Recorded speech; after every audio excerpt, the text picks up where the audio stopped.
이스라엘, 특별히 남유다인데요, 오늘은. 그 남유다의 왕이 총 20명이 있습니다. 근데 그 20명 왕 중에서 가장 악한 왕, 이렇게 하면은 므낫세라고 이렇게 딱 생각을 합니다. 므낫세. 그 야곱의, 요셉의 큰아들과 이름이 똑같아요. 그러니까 므낫세가 제일 악한 왕인데, 참 안타까운 것은 혹시 므낫세의 아버지를 아실까요? 므낫세의 아버지는 히스기야입니다. 성경에서 가장 유명한 왕. 히스기야하고 이 므낫세의 아들은 아몬이라는 아들이 있고, 그 하나 건너가면 손자가 있는데, 이 손자를 아실까요? 요시야. 구약에 등장하는 왕 중에서 가장 유명한 왕 사이에 아버지를 히스기야로 두고 손자를 요시야로 둔 왕이 이 므낫세예요. 근데 이 므낫세가 이스라엘 남유다 20명의 왕 중에서 가장 악한 왕입니다. 얼마나 악하냐면 이 므낫세의 손에 이사야가 죽었어요. 이사야가 톱으로 켜서 죽었다라고 이렇게 전설에 나오는 그런 왕입니다. 그러니까 이 시대가, 이 므낫세라고 하는 왕이 다스리고 있던 시대가 얼마나 악했는지를 보여주는 절이 있습니다. 이거 읽어볼까요? 6절, 1장 6절. 1장 6절 읽게요. 발바닥에서 머리까지 상한 곳이 없이 상한 것과 터진 것과 새로 맞은 흔적뿐이거늘 그것을 짜며 싸매며 기름으로 부드럽게 함을 받지 못하였다. 그러니까 머리부터 발끝까지요. 머리끝부터 발끝까지 상하지 않은 곳이 없을 정도로, 맞은 곳이 안 맞은 곳이 없을 정도로, 온 몸이 다 심각한 문제에 빠져 있을 정도로 이 당시 므낫세가 다스리고 있던 시대가 이스라엘에게 그만큼 악한 때였다 이겁니다. 그럼 이제 우리는 이런 생각을 할 수 있겠죠. 므낫세가 다스리는 시절이 뭐 때문에, 그들이 타락한 원인이 뭐길래 이렇게 머리끝부터 발끝까지 안 상한 데가 없을 정도로 곤란해졌는가. 이게 10절입니다. 타락의 원인은 10절 읽을게요. 너희 소돔의 관원들아 여호와의 말씀을 들을지어다. 너희 고모라의 백성아 우리 하나님의 법에 귀를 기울이라. 요게 이스라엘의 므낫세 시대의 이스라엘의 타락한 원인이에요. 뭐냐면은 관원하고 백성으로 나누는데, 관원은 다른 말로 말하면 뭐겠어요? 지도자겠죠. 당연히 지도자고, 백성은 따르는 사람이에요. 하나는 리더고 하나는 따르는 사람이에요. 둘을 합치면 뭐라 그러겠어요? 전체가 되겠죠. 우리 중에도 리더하는 분이 있고 따르는 분이 있고, 나라에도 리더하는 분이 있고 따르는 백성들이 있잖아요. 국민들이 있잖아요. 그런 식으로 이 관원하면은 관원과 백성 이렇게 두 개가 붙어 나오면 전체 이스라엘을 상징하는 그런 단어가 되는데, 그 전체 이스라엘이 어떻게 됐다고요? 소돔이 되고 고모라가 됐다 이거예요. 그래서 이 소돔의 관원들아, 고모라의 백성들아, 소돔이 되어버린 관원들아, 고모라가 되어버린 백성들아, 이렇게 얘기한다고요. 그러니까 그게 뭐냐? 소돔이 되고 고모라가 되었다는 뜻이 뭐냐? 찾아가시죠. 창세기 13장. 창세기 13장. 창세기 13장. 거기에 소돔이 과 고모라가 된다는 말이 무슨 뜻인지가 기록이 되어져 있어요. 13장 10절에서부터 13절 읽을게요. 이에 롯이 눈을 들어 요단 지역을 바라본즉 소알까지 온 땅에 물이 넉넉하니 여호와께서 소돔과 고모라를 멸하시기 전이었으므로 여호와의 동산 같고 애굽 땅 같았더라. 그러므로 롯이 요단 온 지역을 택하고 동으로 옮기니 그들이 서로 떠난지라. 아브라함은 가나안 땅에 거주하였고 롯은 그 지역의 도시들에 머물며 그 장막을 옮겨 소돔까지 이르렀더라. 소돔 사람은 여호와 앞에 악하며 큰 죄인이었더라. 여기 있어요. 이게 무슨 말인지 잘 이해하시면 돼요. 그러니까 소돔과 고모라가 하는 것은 이렇게 돼 있다고요. 이 땅은 어떻다고요? 좋다고. 좋다. 땅은 좋다고요. 근데 그 땅에 살고 있는 사람들은요, 악하다. 다시 말해 이런 거예요. 육체는 너무나도 강건하고 그들의 영은 너무나도 볼품없고, 그게 소돔과 고모라예요. 그러니까 겉으로 바라봤을 때는 저 땅은 전혀 문제가 없는 땅이라니까요. 땅 기름지죠. 거기에 살고 있는 사람들 큰 집 짓고 살고 있죠. 좋은 차 타고 다니고 있죠. 월급 많이 받고 있어요. 음식도 좋은 거 먹고 있어요. 하등의 문제가 없어 보여요, 겉으로 바라봤을 때는. 근데 그들의 영은요, 하나님 앞에 큰 죄인일 만큼 타락하고 부패되어져 있는 그런 것을 뭐라 그런다고요? 소돔과 고모라라 그런다 이거예요, 성경은. 그거를 창세기 6장에 또 이렇게 써요. 창세기 6장. 노아 시대 홍수인데, 이것도 한번 보시죠. 이 다 똑같은 말리의 의미를 갖는단 말이에요. 창세기 6장 3절. 창세기 6장 3절. 읽겠습니다. 여호와께서 이르시되 나의 영혼이 영원히 사람과 함께하지 아니하리니 이는 그들이 육신이 됨이라. 그러므로 그들의 날은 120년이 되리라. 하나님께서 노아 시대에 홍수로 심판을 하시는데 그 심판하는 원인이 뭐라고요? 저들이 육체가 되어버렸다 이거예요. 육체만 남았다 이거예요. 영은 어떻게 되고요? 죽어버리고. 영은 죽어버리고 껍데기만 남았다고요. 보기에 허우대만 멀쩡하다고요. 그들의 영은 죽어버렸다 이거예요.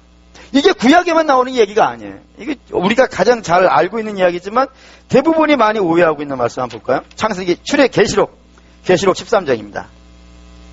거기 666 나오는데 자꾸 이 666이라는 숫자에 빠져가지고 13장이 뭔 얘기 하려는지를 몰라요.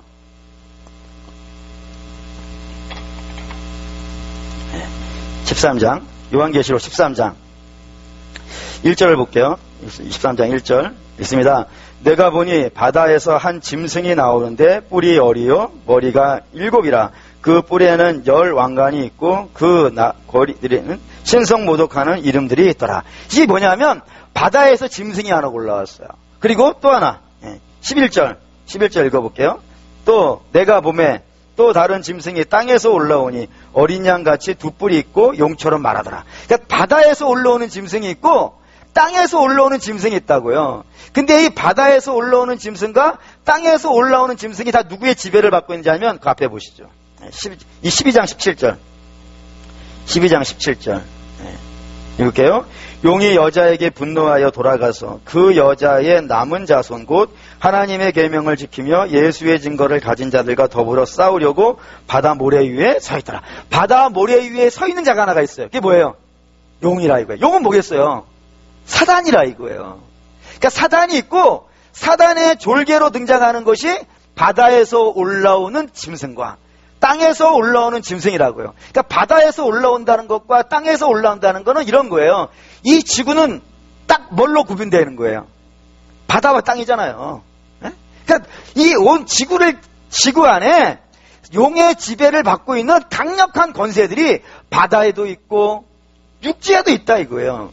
그리고 그런 짐승들의 사단의 졸개로 지배를 하고 있는 악한 것들이 이 세상 도처에 있어가지고 이 땅에 있는 모든 사람을 다 어떻게 만들어버리려 하냐면 이렇게 만든다 이거예요. 그게 이거예요. 이걸 보시죠.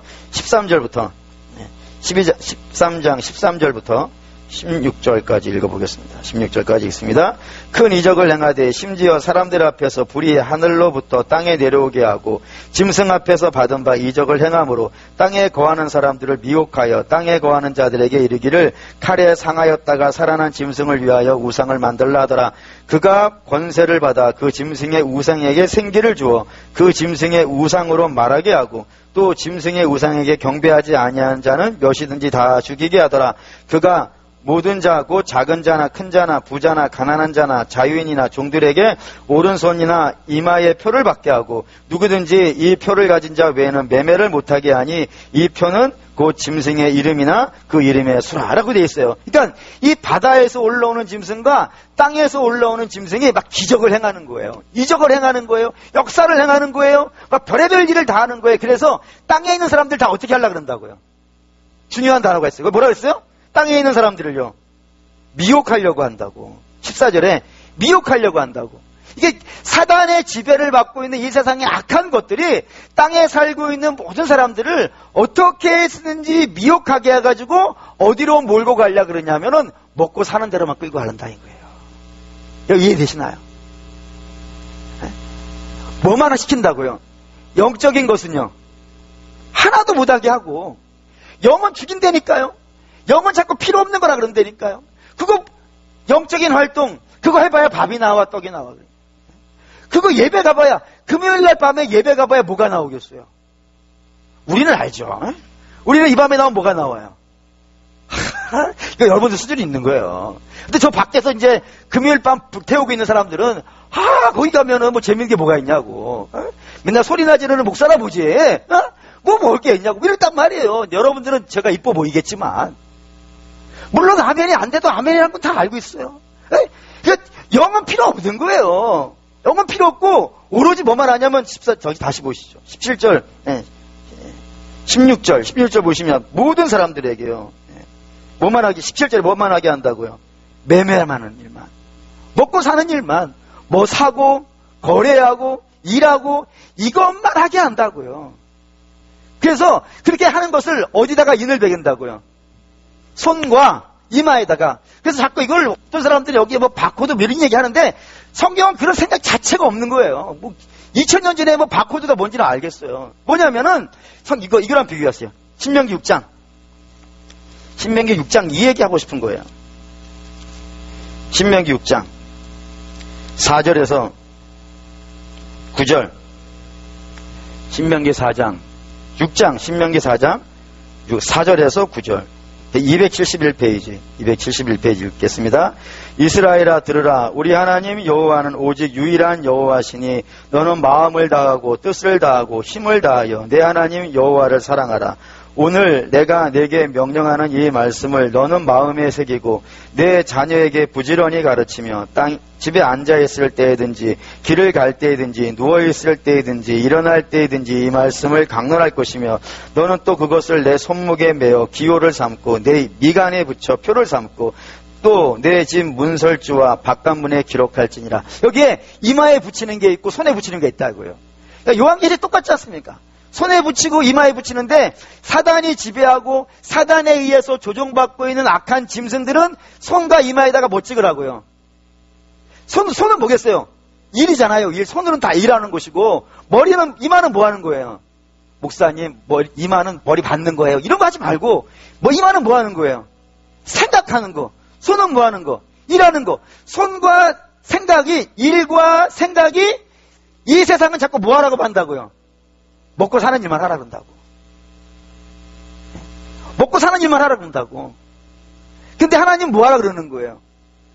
손으로도 생각으로도 하나님과 교제하고 하나님 말씀 묵상하고 그 말씀에 순종하고 헌신하고 이거에다가 마음을 주라.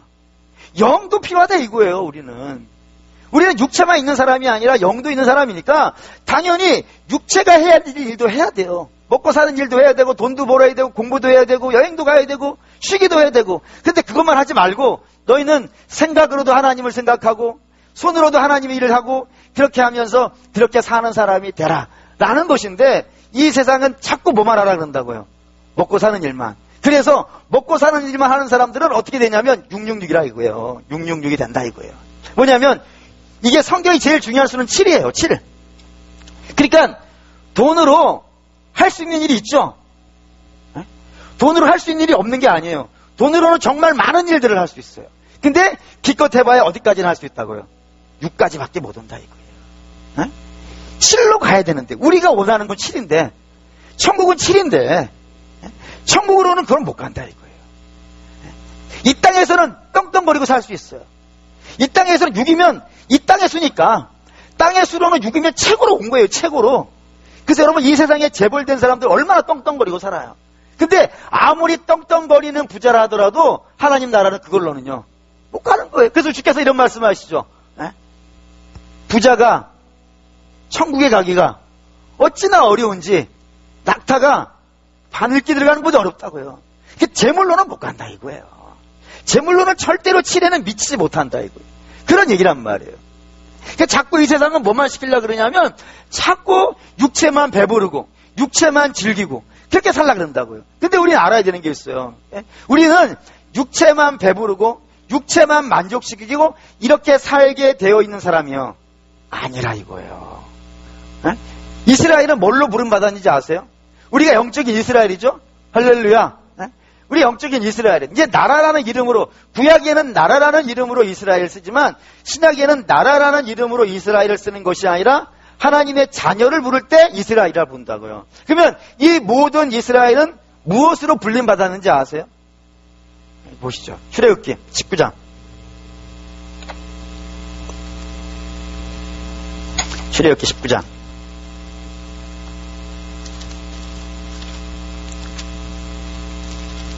출애굽기 19장 6절입니다. 출애굽기 19장 6절. 읽겠습니다. 너희가 내게 대하여 제사장 나라가 되며 거룩한 백성이 되리라. 너는 이 말을 이스라엘 자손에게 전할지니라. 너희는 뭘로 불렸다고요? 제사장으로 불렸다고요. 이거 여기만 있는 게 아니에요? 다시 가시죠. 우리가 좋아하는 베드로전서. 아주 좋아하는 말씀이죠. 베드로전서 2장 379페이지.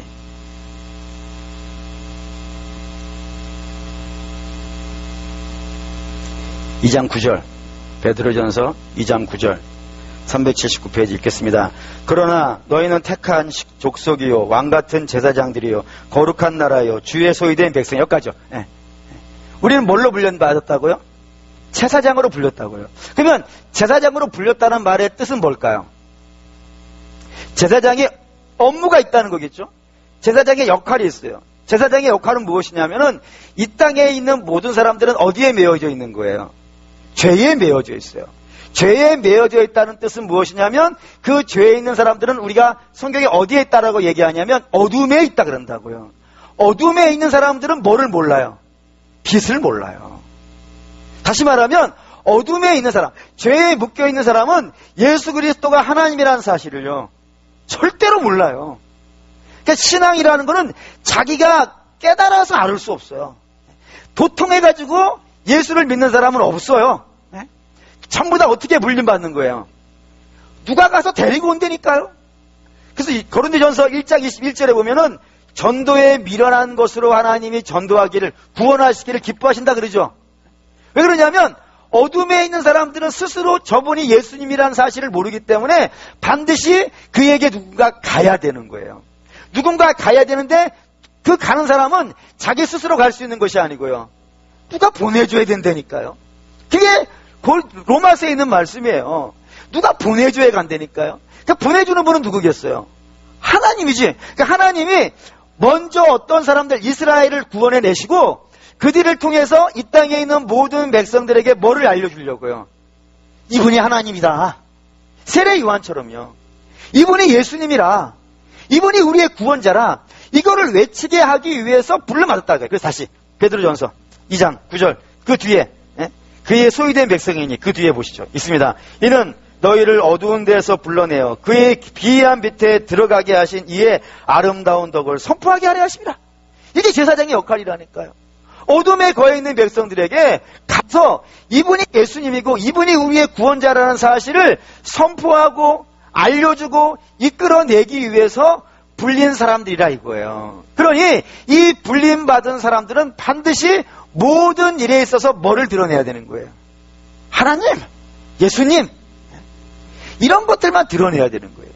구약에 나오는 모든 기적, 예를 들어서요, 출애굽기에 하나님이 10가지 기적을 행하시잖아요.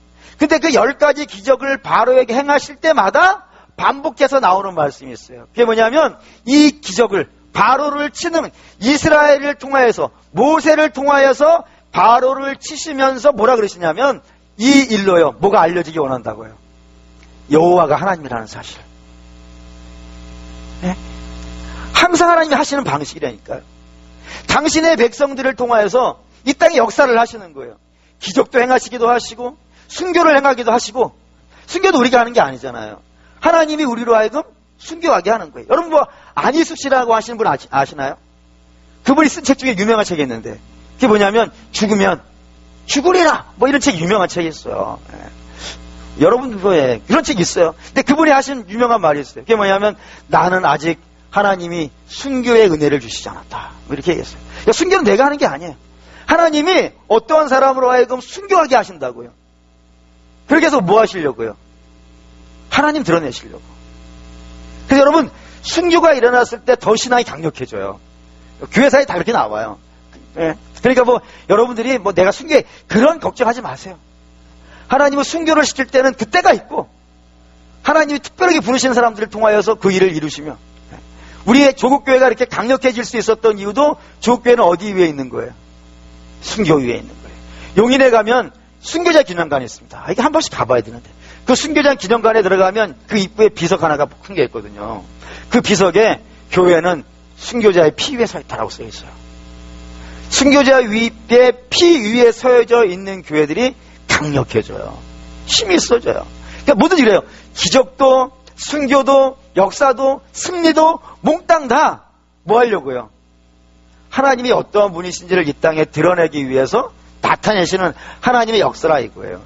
그런데 이 므낫세 시절의 이스라엘은 하나님이 이스라엘에게 나타내려고 하는 것에 대해서는요, 아무도 관심이 없는 거예요. 이스라엘을 통해서 뭐 하시려고 하시는지, 이스라엘에게 하나님이 은혜를 베푸시는 이유가 뭔지. 이 므낫세라는 왕은 이스라엘 왕 중에서 제일 오래 55년간이에요. 이렇게 하나님께서 그에게 많은 시간을 주시면서 왕으로 재임하게 하시는 이유는 무엇인지, 이런 것에 대해서는 아무런 고민도 없고 오로지 뭐만 한다고요? 먹고 마시고 갖고 쓰고 이런 데만 오직 힘을 넣어가지고 영적인 건 다 몰아버렸다고요. 오직 육적인 일만 쌓아가는데 오짐과 열정을 다 바친 왕이 이 므낫세이고 그 시대였다 이거예요. 이렇게 되어지니까 영은 죽고 육체만 살아남으니까 그들에게 나타나는 세 가지 열매가 있더라 이겁니다. 여러분, 열매는 성령의 열매만 있는 게 아니에요. 육체로 살아가면 육체에도 열매가 나타나요. 근데 그와 마찬가지로 오늘 이 육체의 열매를 이사야가 세 가지, 므낫세 시대에 나타났던 육체의 열매를 세 가지를 얘기하는 겁니다. 그 첫 번째가 뭐냐면 신앙이, 우리의 신앙이 종교화돼 버리는 거예요. 아, 이거 굉장히 위험한 거예요. 이게 무슨 말이냐 이런 겁니다. 우리가 잘 아는 말, 가나안어, 히브리어가 아니고 가나안 사람들이 쓰는 언어가 있어요. 그 단어 중에 우리 하나를 알아요. 우리가 잘 아는 게 있어요. 그게 뭐냐면 바알이에요. 바알 신 할 때 이 바알이라는 게 히브리어가 아니고 가나안어예요. 근데 이 가나안어로 바알이라는 뜻이 뭐냐면 남편이에요. 남편, 주인, 이 바알이에요. 그러니까 가나안 사람들은 자기의 남편으로 무엇을 섬긴 것이냐면 돈을 섬겼다 이거예요. 돈 없으면 나는 못 살아. 농사가 잘 되지 않으면 나는 못 살아. 뭐 성공하지 않으면 못 살아. 이런 세상의 영광을 남편으로 삼은 사람들이 가나안 사람이고, 이스라엘의 바알이 누구예요? 목사님, 이스라엘의 바알이 뭐예요? 그럼 이상하잖아요. 이스라엘의 남편이 누구예요? 하나님. 맞죠? 이스라엘의 남편, 이스라엘의 주인은 하나님, 이스라엘의 바알은 하나님이란 말이에요. 근데 이 이스라엘도 남편을 뭘로 삼았다고요? 세상으로 삼았다고요. 세상의 영광으로 남편을 삼았다고요. 그러니까 어떻게 되냐면 하나님은 자꾸 어떻게 되겠어요? 의미가 없어지잖아요. 하나님은 의미가 없어지고 세상만 눈에 잔뜩 들어오는 건 아니겠어요? 그러다 보니까 이스라엘이 가지고 있는 종교의 신앙의 세 가지가 다 무너졌다 이거예요. 첫째, 헌금. 둘째, 예배. 셋째, 기도. 이게 신앙의 가장 중요한 세 가지예요. 이거 일단 읽고 가죠. 일단 1장, 이사야 1장 11절에서 13절 한번 읽어보겠습니다. 11절에서 13절 읽을게요. 여호와께서 말씀하시되 너희의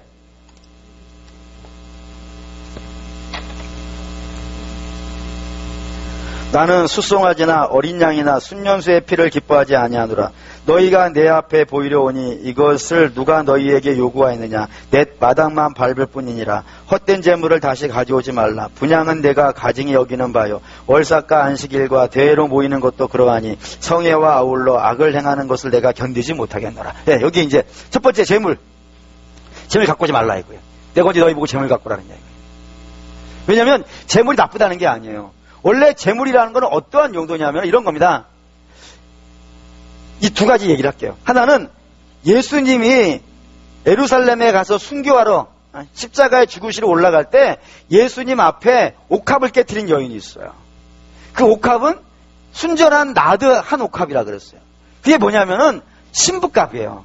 그러니까 여자가 시집을 가기 위해서 그 예물로 준비해 놓은 아주 평생을 준비해 놓은 그런 예물단지란 말이에요. 그거를 깨는 거예요. 왜요? 그걸 왜 깨죠? 그걸 깨가지고 주님 머리에부터 발끝까지 부어요. 왜 깨죠? 이 옷값보다는 주님이 더 중요하기 때문이에요. 그게 예물이라니까요. 목사님, 그러면 비싼 것만 그런 거예요? 아니에요.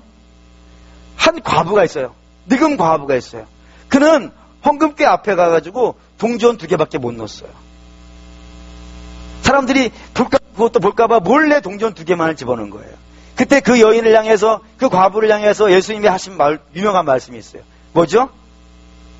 저 여자는 전 재산을 드렸다. 그러니까 많고 적음이, 헌금은 많고 적음이 문제가 아니에요. 헌금이라는 것은 무엇이냐면 그게 신앙 고백이라고요. 내가 가지고 있는 이것보다 우리 주님이 더 중요합니다. 11조를 왜 하는 거예요? 그냥 교회에 경비 쓰려고 여러분에게 11조 대라는 게 아니에요. 예? 우리가 가지고 있는 모든 것이 다 하나님께 주시지 아니하시면 내가 아무것도 얻을 수 없는데, 하나님 이렇게 주셨사오니 그것을 하나님의 것이라는 것을 고백하기 위해서 자기의 것을 깨트리는 거예요. 깨트려서 10분의 1을 주 앞에 드리면서 이 모든 것이 뭐라는 거예요? 하나님의 것이라는 거예요. 그래서 헌금을 정직해야 되는 거예요. 네? 그래서 감사함으로 하나님께 기쁨으로 드리는 것이 헌금인데, 이 므낫세 시절의 헌금이라는 것은 그런 하나님과의 관계와 하나님과의 만남에서 나오는 그 감사가 아니라 그냥 가서 뭐 적선하듯이 놓고 가다 이거예요. 하던 거니까 그냥 매번 하는 거니까 기쁨도 없고 감사도 없고 신앙 고백도 없고 단지 돈만 넣고 가는 거예요. 그래서 하나님이, 야, 나 가난하지 않아. 너희가 나한테 뭐 적선해줘야 될 것이 아니야.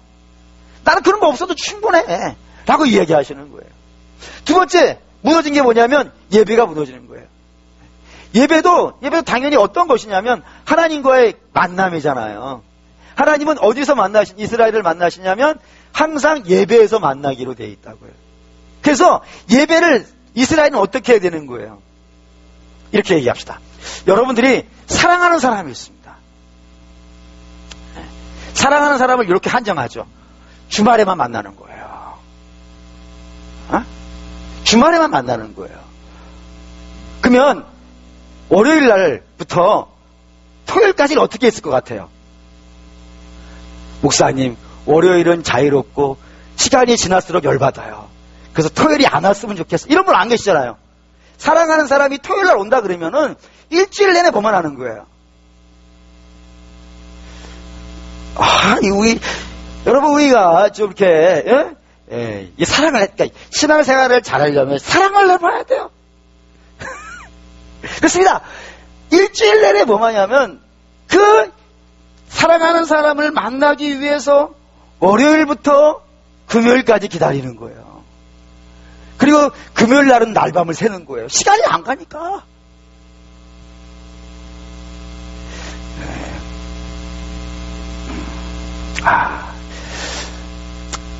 꼭 여러분 한번 진짜요. 사랑하는 사람은 진짜 그래요. 너무너무 보고 싶어서. 그래서 딱 됐어요. 만났어요.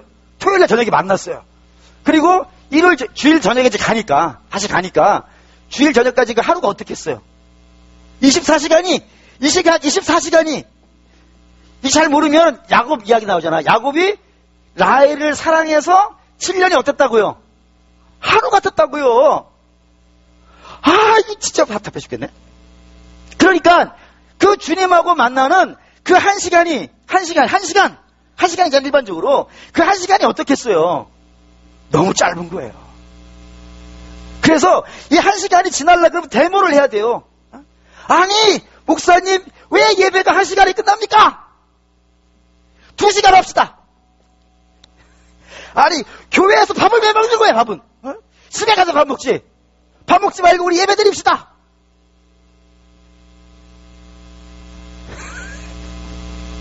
주여. 그래야 되는 거예요. 예배가 그래야 되는 거예요, 예배가. 그런 기다림이 있고, 그런 사모함이 있고, 그런 기쁨이 있어야 되는 거예요. 그런데 이 므낫세 시대의 예배는요, 그냥 왔다 가기만 하는 거예요. 왜 만났을까? 안 만나면 안 되니까. 안 만나면 뭐 눈치 찔릴 것 같으니까. 뭐 이혼소정하자 될 것 같으니까. 억지로 만나고 얼른 가라고. 예배 끝나자마자 오늘 가시라고. 나도 내 할 볼 일을 했다고. 그렇게 됐다고, 예배가. 왜요? 그들의 중심에 뭐가 있으니까요. 하나님이 아니고 세상이 있으니까. 그리고 세 번째는 기도도 무너지는 거예요, 기도도. 왜요? 기도라는 것은 기본적으로 어떤 것이냐면 내가 얻을 수 없는 걸 구하는 거잖아요. 그렇지 않습니까? 내가 할 수 있는 거라면 뭐라고 기도하겠어요. 예를 들어 뭐 저녁에 된장국 끓여야 되는데 어떻게 된장을 끓일까 하면서 기도하십니까? 모르시면 가서 무선화에서 물어보면 되는 거예요. 몇몇 사람들한테. 내가 할 수 있는 건 기도하는 게 아니에요. 근데 내가 할 수 없어요. 우리 아이들의 심령을 바꾸는 건 내가 할 수가 없고, 내 가족들의 믿음을 바꾸는 건 내가 할 수 없고, 내가 병에 있으면 병 고치는 건 내가 할 수 없고, 사업도 내가 할 수 없는 거란 말이에요. 내가 할 수 없기 때문에 누가 도와줘야 되는 거예요. 하나님이 도와주셔야 돼요. 그래서 하나님 앞에 가서 하나님 붙잡고 기도하는 거예요. 그런 것이 기도인데, 아니 하나님께 기대가 없다니까요. 아니 나는 지금 여기 가서 벌어야 되는 게 있는데, 이거 해야 되는 것이 있는데 하나님이 안 줘도 돼. 하나님이 안 줘도. 하나님이 안 줘도 난 얼마든지 돈 벌 수 있는 거예요. 그러니까 하나님께 가지는 아니하고 이거 막 마음에 가 있으니까 기도는 다 어떻게 되겠어요? 그냥 의미 없는 단어 나열에 지나지 않는 거예요. 하나님 안 들어주셔도 돼요. 뭐 꼭 하나님이 들어주셔야 되기 때문에 기도하는 것은 아니고요. 그냥 기도 시간 됐으니까 별 기대는 없어요, 주님. 이렇게 기도했다니까요. 여러분, 이 기도는 이런 게 아닌 거 아시죠? 우리 주님이 기도하신 거 유명한 거 있어요. 그게 뭐냐면 그 죽은 나사로가 무덤 안에 있었단 말이에요. 그 나사로의 무덤 앞에 가가지고 우리 주님이 성부 하나님께 기도를 하는데 뭐라 그러시냐면은 항상 내 기도를요 들어주심을 감사합니다. 그걸 기대하고 하는 거라니까요. 하나님이 내 기도를 들어줄 거라고 하는 그 기대와 소망이 없이 무슨 기도가 되겠어요. 여러분들이 기도하면 하나님이 그 기도를 들어주실 거라고 믿고 기도하십니까? 할렐루야. 그래야 되는 거예요. 그게 기도예요. 내용은 하나님과 교제하면서 기도하면서 바뀌어요. 내 욕심으로 구하는 것이 있었다 그러면 하나님과 기도하는 그 순간에 그 필요 없는 건 버려지게 되어지고 가치 있는 것들은 세워져 가고 이렇게 될 거예요. 내용은 중요한 게 아니에요. 내용은 하나님이 만들어 가실 것이니까. 근데 반드시 중요한 건 내가 기도하면 하나님이 반드시 들어줄 거라고 하는 그 기대가 있어야 되는 거예요. 근데 이게 없는 거예요. 이게 없는 거예요. 이게 없으니까 이스라엘이 가지고 있는 모든 신앙의 형태는 하나님 앞에 견딜 수 없는 고통이 됐단 말입니다. 보시죠. 11절 끝에 12절 끝에 11절 중간절에 오면 내게 무엇이 유익하겠느냐 라고도 하고 13절에 가면요 끝에 내가 견디지 못하겠다라고 하고요. 14절에 가면 중간쯤에 내게 무거운 짐이다 이거예요. 너희가 내게 행하는 모든 것들이 나한테 아무런 유익도 안 되고 기쁨도 안 되고 견디기는 어렵고 무거운 짐같이 이렇게 다 되어져 버렸다고 안타까워하고 괴로워하고 있는 장면으로 기록이 되어 있다고 합니다. 그러니까 정상적인 관계에서 일어날 수 없는, 정상적인 대화 안에서 일어날 수 없는 이런 일들이 되어버린 것이 뭐 때문이라고요? 이스라엘이 육체가 되어져 버렸고 하나님에 대한 기대가 없고 하나님은 그들에게는 꽂아놓은 보릿자루에 지나지 않는 거예요. 네? 그래서 그냥 뭐 거기 있으면 거기 계세요. 뭐 이렇게 되어져 버리는 그런 것이 됐단 말입니다. 이렇게 하나님과의 관계가 완전히 끊어지니까 그 다음에 이제 문제가 더 깊은 문제로 들어가는 게 있어요. 그게 뭐냐면 하나님과의 관계가 아무런 의미가 없으니까 하나님이 하시는 말씀도요 의미가 있겠어요, 없겠어요? 없어지는 거예요. 여러분이 잘 정리하셔야 되는 거는 이런 거 있습니다. 우상과 하나님을 구별하는 것이 여러 가지가 있는데 그 중에 대표적인 거 하나가 말씀과 복이에요. 말씀과 복으로 우상과 하나님을 구별하게 되어져요. 어떻게 하시냐면 우상은 말씀은 없어요. 뭐만 있어요? 복만 있어요. 이게 안 지켜도 되는 거예요. 지금 그 불교도 그런 거 있죠. 저기 몽골에 가면은 유명한 사원이 하나가 있어요. 그 사원에 이제 제가 이제 들어갔었는데 뭐 견학하려고 들어갔죠. 선교 갔다니까. 선교가 들어갔더니 뭐 참치통 영업소 식당용 참치통 이만한 게 있어요. 그게 진짜로 참치통인지 아닌지 몰라요. 그게 비슷하게 생겼어요. 그게 쭉 있어요. 그 사람들이 이렇게 돌리고 하는 게 돌리고 하나씩 한 바퀴씩 돌리고 가는 거예요. 선교사님한테 물어봤어요. 저 사람 저거 왜 돌리고 가요? 그랬더니 저기 안에 경전이 들었다 이거예요. 그래서 이거 한 바퀴 돌리면 한 번 읽은 걸 해주는 거예요. 진짜예요. 100번 돌리면 100번 읽은 거예요. 얼마나 좋겠어요. 안 읽어도 되는 거니까. 그리고 그거 돌리고 나와서 불상 앞에 가서 뭐 주세요 그러는 거예요. 나 읽고 왔어요. 복 주세요 그러는 거예요. 그러니까 중요한 게 아니에요. 말씀은 복만 중요해요. 근데 하나님은요, 뭐가 더 중요해요? 그치, 이게 더 중요해요. 복은 어떻게 오는 거예요? 이걸 따라가면 주는 거예요. 먼저 그의 나라와 그의 일을 구하라. 그리하면 이 모든 것을 너희에게 더하시리라. 주께서 하신 말씀을 따라가면 된다니까요. 이것도 볼까요? 창세기 35장. 야곱의 이야기인데. 창세기 35장.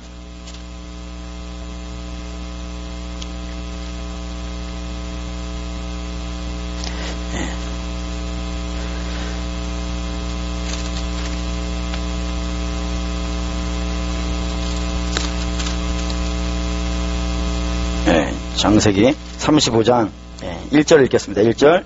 하나님이 야곱에게 이르시되 일어나 베델로 올라가서 거기 거주하며 내가 내 형 에서의 낯을 피하여 도망가던 때에 내게 나타났던 하나님께 거기서 제단을 쌓으라 하시니라. 하나님이 야곱에게 나타나셔서 뭐라 그러셨다고요? 베델로 가라 그랬다고요. 베델로.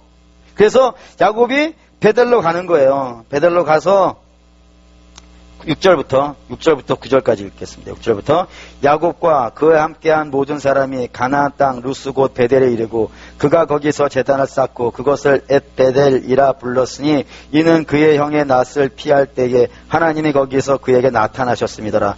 리브가의 유모 드보라가 죽음에 그를 엣베델 아래에 있는 상수리 나무 밑에 장사하고 그 나무의 이름을 알론 바곳이라 불렀더라. 야곱이 밧다람에서 돌아오매 하나님이 다시 그에게 나타나서 그에게 복을 주시고. 그러니까 하나님이 말씀이 어떻게 하라 그랬다고요? 베델로 가라 그랬다고요. 그래서 야곱은 그 하나님의 말씀을 따라서 베델로 왔다고요. 그들이 베델에 왔더니 거기에 뭐가 있더라고요? 복이 있더라 이거예요. 성경의 내용이라 이거예요. 그러니까 성도는 항상 뭐를 따라가면 되냐면은 복을 따라다니는 사람이 되면 안 돼요. 복은 어디 있냐면은 하나님이 말씀하신 곳에 있어요. 그리로 가면 되는 거예요. 그리로 가야 돼요. 항상 하나님의 말씀을 붙잡고 살아가는 거예요. 그래서 중요한 거 있어요. 여러분 분명히 기억하셔야 되는 건 이스라엘이 출애굽을 해서 가나안을 갈 때 가나안으로 바로 가지 않고 어디로 가요? 시내산으로 가요. 왜요? 말씀을 받아야 되니까. 그거 안 받고는 가나안 못 가는 거예요. 그걸 받아가지고 가는 거예요. 뿐만 아니라 바울도 이렇게 얘기해요. 바울도 디모데후서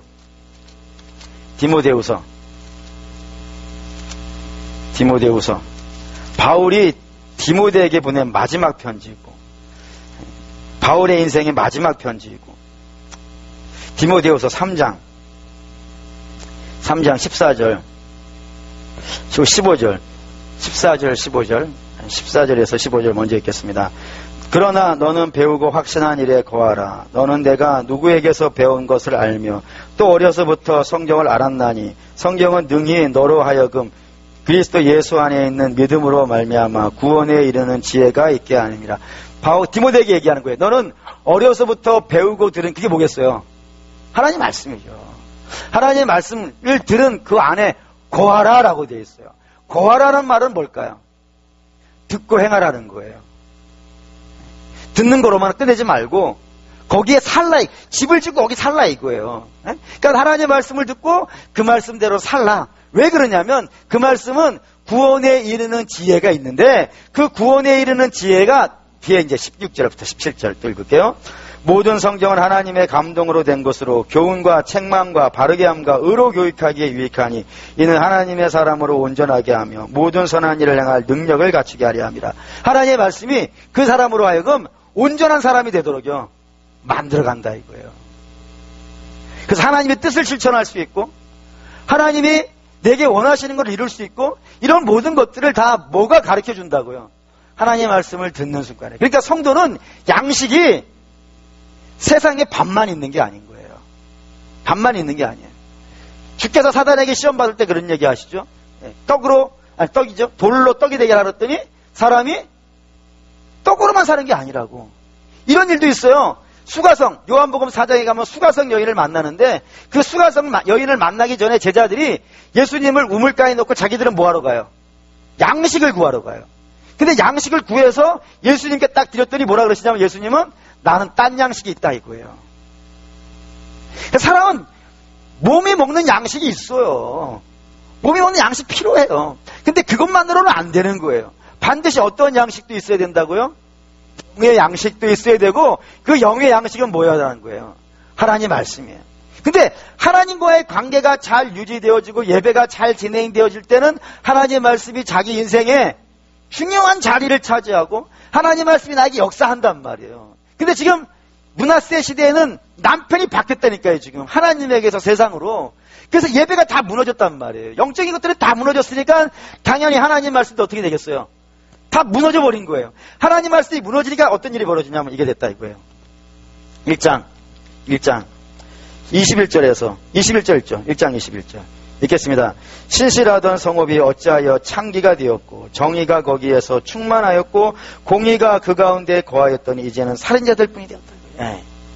신실하던 성읍, 하나님만 바라보고 하나님이 인생의 남편이고 그분 만나고 예배하고 이런 것들을 기뻐하고 즐거워할 때는 그 땅이 신실한 땅이었었는데 하나님이 아니라 세상이 주인 되어버리니까 그 땅이 전부 창기가 되어버리더라는 거예요.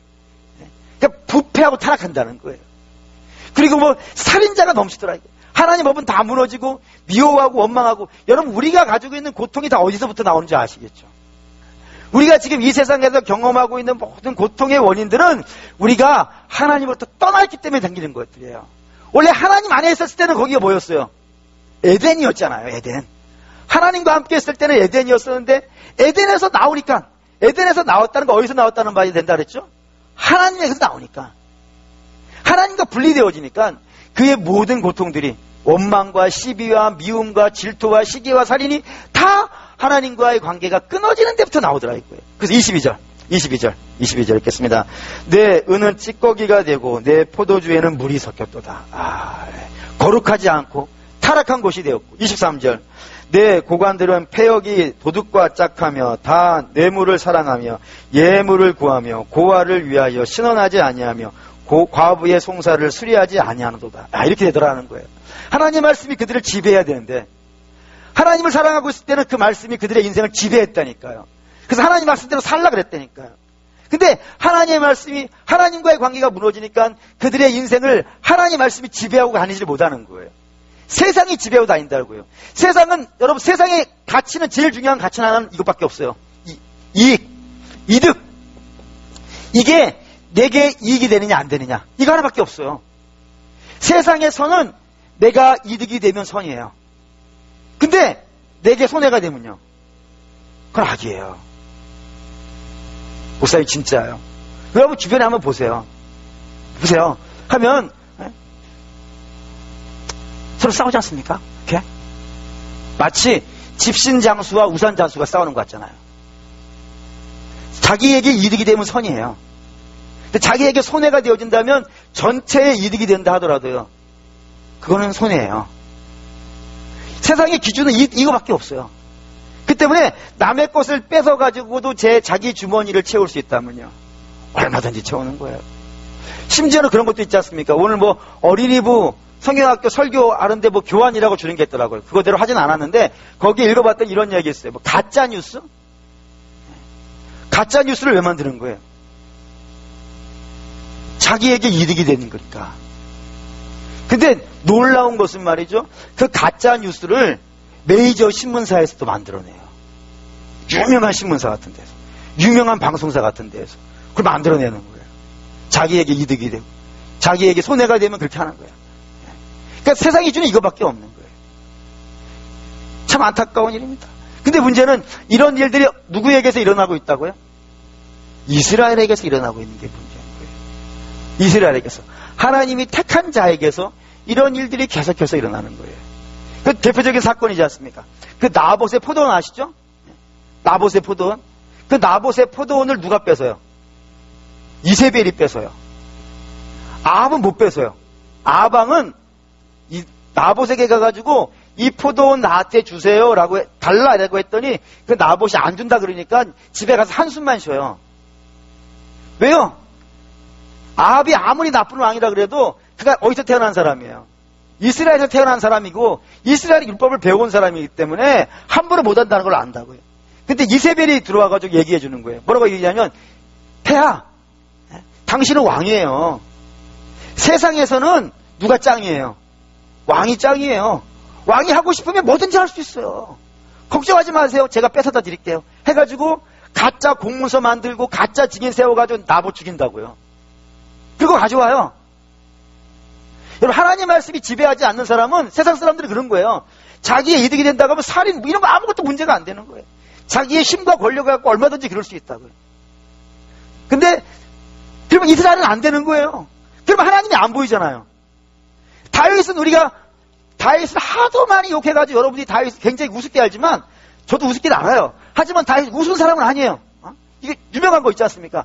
모든 다윗의 군사들이 사울을 죽이자 그래요. 사울만 죽이면 당신이 왕도 될 수 있고 우리 집에도 갈 수도 있고 편안하게 살 수도 있다고. 그래서 다윗이 사울을 죽이려고 엉금엉금 기어갔는데 끝내는 사울을 죽이지 못하고 옷 몇 자락만 잘라온다고요. 왜요? 하나님의 말씀이 그의 양심을 찌르는 거거든. 네가 어찌 내가 기름 부은 자를 죽이느냐 라고 하는 그 하나님의 말씀이 그의 인생을 찌르니까 하고 싶어도 자기의 이득이 된다 하더라도요 못하는 거예요. 그게 성도거든요. 그러면 그런 모습을 보면서 하나님 믿는 사람들은 저런갑다 라는 것이 보여진단 말이에요. 근데 이스라엘, 므낫세 시절의 이스라엘은 하나님과의 관계가 끊어지니까 하나님 말씀도 그들에게 사라졌고 하나님 말씀이 사라지니까 그들의 인생의 기준은 뭐만 남았다고요? 이권 이런 것만 남아가지고 재판관들이 재판을 거래를 하고 공무원들이 그 공무의 힘을 갖고 약한 사람이나 빼앗고 강한 자가 약한 자들을 괴롭히고 이런 것들만 남아버렸다는 것입니다. 매우 안타깝고 매우 고통스러운 거예요. 그렇게 하나님과 관계 끊어지고 그리고 하나님 말씀이 그들의 삶을 지배하지 못하고 결국에 자기들의 이권만 남으니까 세 번째 문제가 생겨요. 29절에서 30절입니다. 29절에서 30절 읽을게요. 너희가 기뻐하던 상수리 나무로 말미암아 너희가 부끄러움을 당할 것이요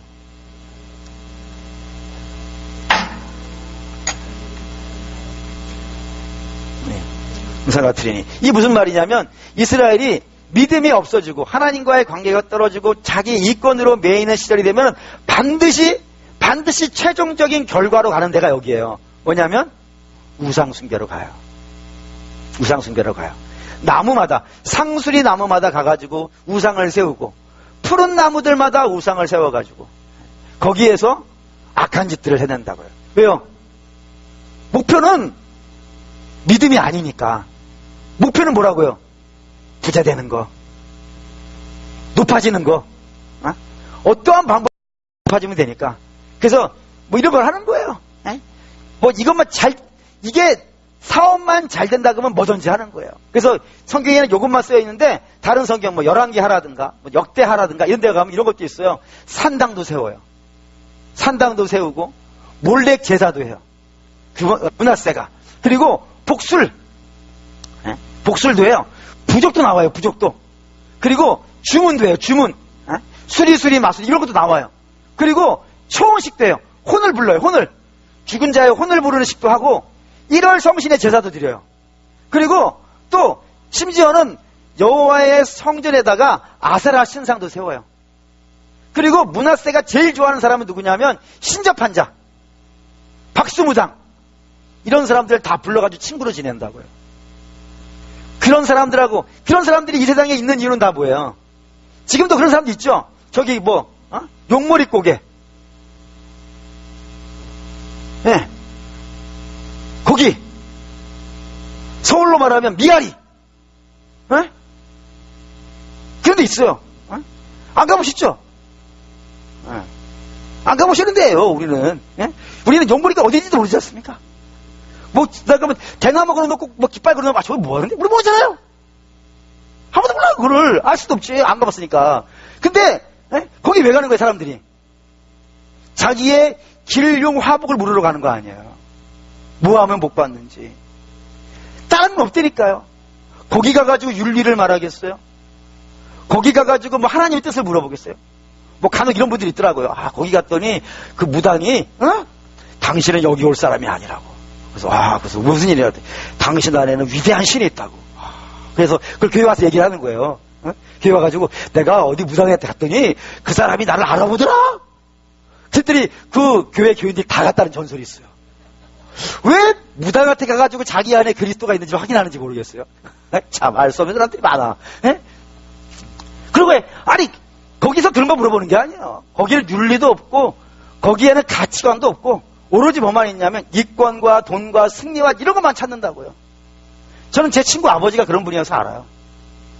제 친구 아버지가 박수무당이었어요. 그래가지고, 거기에, 뭐, 기라성 같은 국회의원, 뭐, 연예인, 아나운서, 별의별 사람들이 다 와요. 오로지 목표는 하나예요. 내가 어떻게 하면은 이번에 국회의원 당선되겠는가? 내가 어떻게 하면 이번에 대학 가겠느냐고. 이거 외에는 없어요. 그렇게 된 거예요. 이스라엘도 그렇게 되나가는 거예요. 그게 므낫세 시절의 이스라엘의 모습이라 할 겁니다.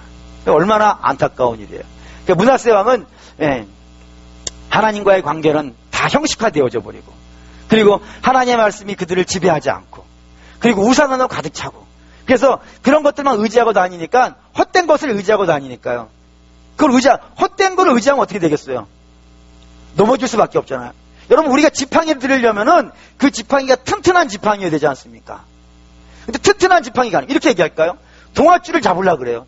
썩은 동아줄 잡으면 어떻게 되는 거예요? 떨어져 죽는 거예요. 이스라엘도 그런 거예요. 헛된 거 붙잡았다가 떨어져가지고 여기 깨지고 저기 깨지고 여기 상처나고 저기 괴로울 수밖에 없는 그런 인생이 되어져 버렸다라고 이렇게 성경이 기록하고 있는 겁니다. 참 안타까운 거죠. 괴로울 수밖에 없는 인생. 그게 남유다의 형편이라고요. 그래서 그런 이스라엘에게 하나님께서 외치시는 겁니다. 이거 있죠. 18절 읽겠습니다. 여호와께서 말씀하시되 오라 우리가 서로 변론하자. 너희의 죄가 주홍 같을지라도 눈과 같이 휘어질 것이요 진홍같이 붉을지라도 양털같이 휘어지리라. 남유다 그렇게 헛된 것을 의지해서 하나님과의 관계를 끊어지고 그의 말씀이 그의 삶을 지배하지 않고 결국에는 다 자기의 이권을 찾아서 산산마다 돌아다니면서 우상 숭배나 하는 그 이스라엘에게 하나님 뭐라 그러신다고요? 회개하라 그러는 거예요.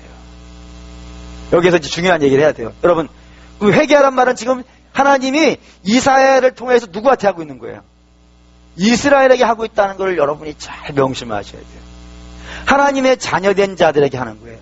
회개하라는 말은 세상에 해봐야 소용이 없기 때문이에요. 왜죠?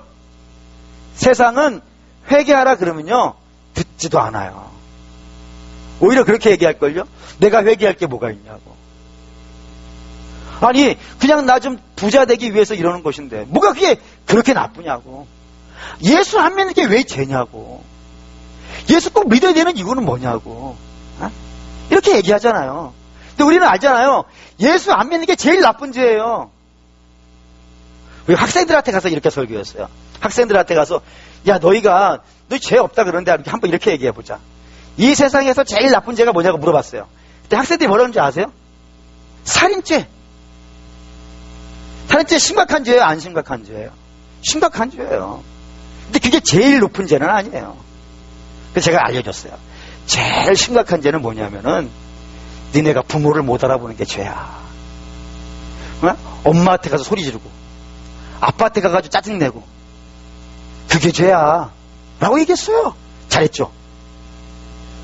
아니 부모를 못 알아보는 것도 더 나쁜 죄가 어디 있어요. 부모님이 하시는 말 중에 자녀에게 나쁘게 되라고 한 얘기가 뭐가 있습니까?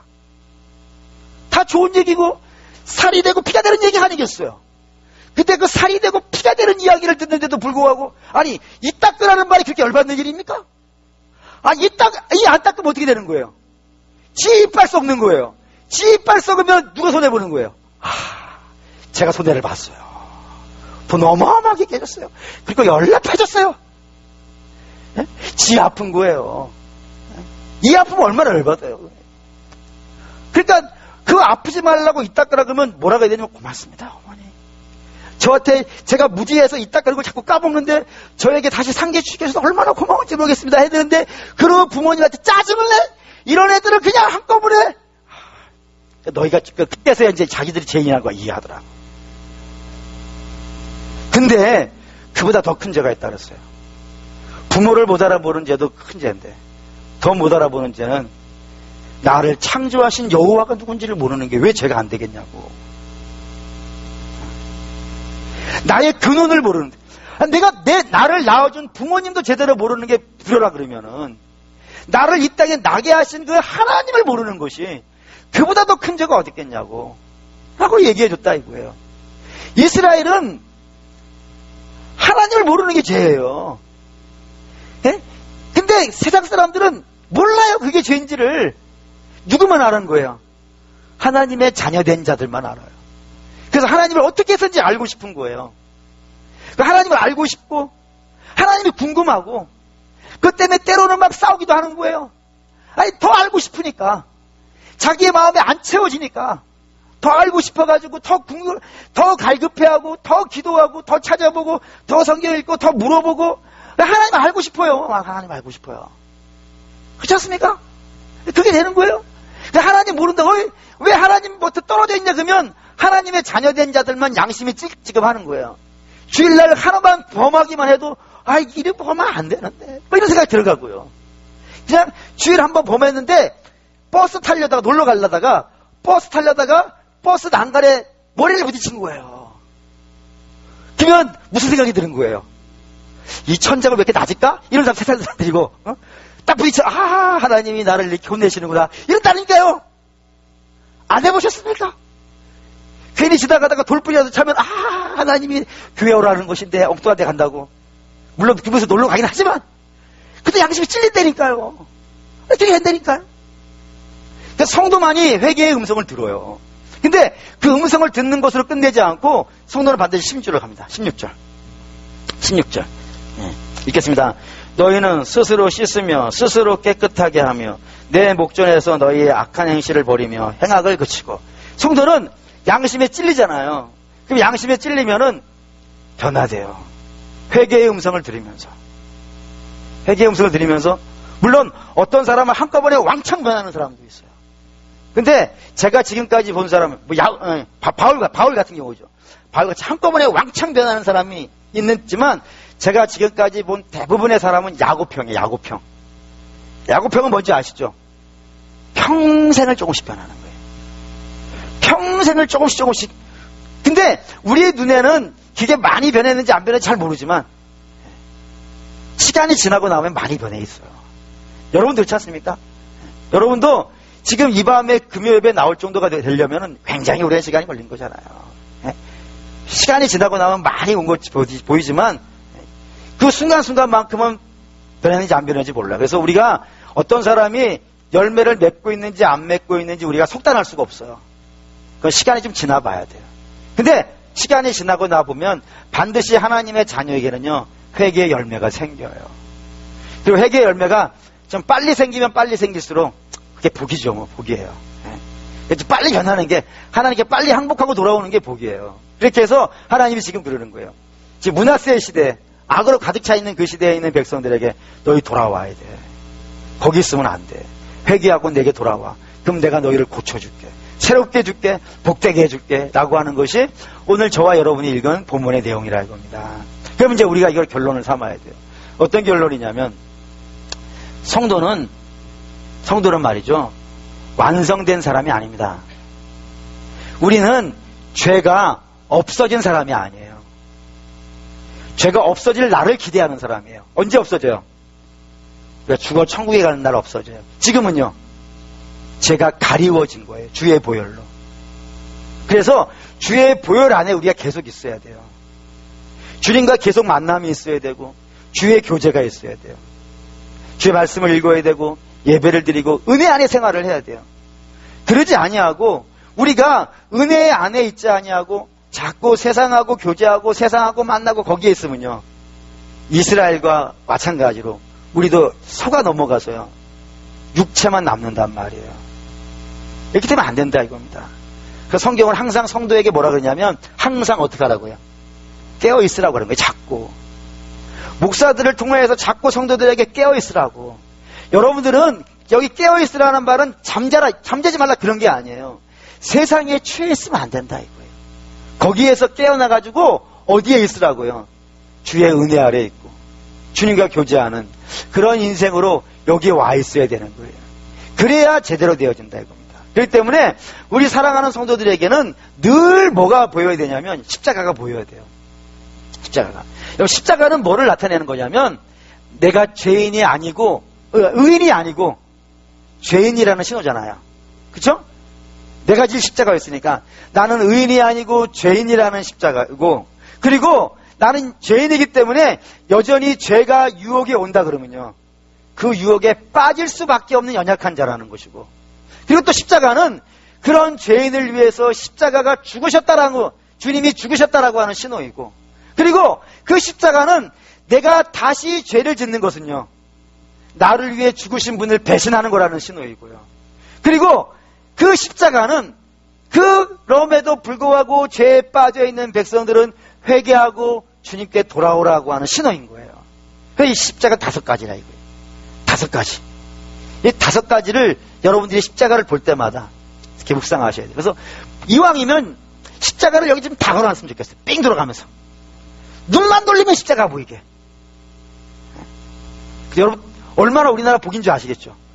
보이는 곳곳마다 십자가가 3개씩은 보이잖아요. 왜요? 자꾸 하나님 우리 보고 알라 이거예요. 너희는 의인 출신이 아니고 죄인 출신이고, 그 죄에 있기 때문에 지금도 유혹받을 수 있고, 그리고 그 죄를 위해 우리 주님이 죽으셨고, 근데 그 주님이 죽으신 죄를 또 짓고 있으면 그 주님의 사랑을 배신한 것이고, 배신한 자는 다시 주 앞에 회개하고 돌아오라고. 그럼 내가 고쳐주리라. 그 신호를 찾고 봐야 돼요. 그래서 오늘 결단성 이거 갖고 왔어요. 제목이 예수님 그의 희생 기억할 때인데, 원래의 제목은 원스 어게인이에요. 원스 어게인. 원스 어게인은 다시 한번